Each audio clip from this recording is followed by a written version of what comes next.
അല്ലേ എന്തായാലും നിന്നുകൊണ്ടിരുന്ന് ഇരുന്നോണ്ടിക്കൂടെ? കസേര വേണോ? അല്ല എന്നാലും സ്റ്റാറ്റസ് ഒന്നും ഇട്ട് കണ്ടില്ലല്ലോ. അതെന്ത് പറ്റി? അല്ലെങ്കിൽ 365 ദിവസം കണ്ടവരുടെ ഒക്കെ വെഡിങ് ആനിവേഴ്സറി ബർത്ത്ഡേ ഒക്കെ വിഷയം കാണായിരുന്നല്ലോ. എടി ഓരോരുത്തരുടെ ജീവിതത്തിലെ സന്തോഷമുള്ള ദിവസങ്ങളിൽ നമ്മൊരു വിഷയം ചെയ്യുമ്പോൾ അവരുടെ ഉള്ളിൽ നിന്ന് പറഞ്ഞൊരു സന്തോഷമുണ്ട്. അതിൻ്റെ ഒക്കെ ഒരു പ്രഷറിലാണ് നമ്മിങ്ങനെ ജീവിച്ചു പോണത്. എന്നിട്ട് ഇന്ന് എന്തിയാ സന്തോഷം വേണ്ടേ? അങ്ങനെ പറ്റിയ ആൾക്കാരുടെ ബർത്ത്ഡേ ആനിവേഴ്സറി ഒന്നും നടന്നില്ല, അതുകൊണ്ട് ഇട്ടില്ല. ഒരാളുടെ ഉണ്ടായിരുന്നല്ല. ഇന്ന് ആരും ഉണ്ടായിരുന്നില്ല. എൻ്റെ ഓർമ്മശക്തിയെ മറികടന്ന് ഒരു ബർത്ത്ഡേ പോവേ എന്തായിരുന്നു? ഇല്ല. ഒരാളുടെ ഉണ്ടായിരുന്നു. ഒരാളുടെ ഉണ്ടായിരുന്നില്ല. എന്റെ ഉണ്ടായിരുന്നു.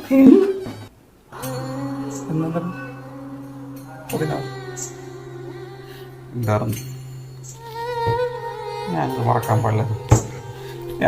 പാടില്ല. നിങ്ങൾ നോക്കിക്കില്ലേ? തല്ലി എന്നെ കൊല്ലി. ഞാൻ മറക്കാൻ പാടില്ല.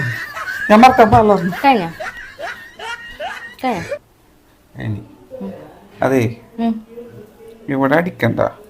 കാരണം നാളെ പല്ല് ഡോക്ടറിൻ്റെ അടുത്ത് പോകണം. പല്ല് വേദനയുണ്ട്. അപ്പം നീതി അടിയുടെ ആണോ പല്ലിൻ്റെ ആണോന്ന് മനസ്സിലാവില്ല. അതുകൊണ്ട് വേണേ ഇവിടെ അടിച്ചോ.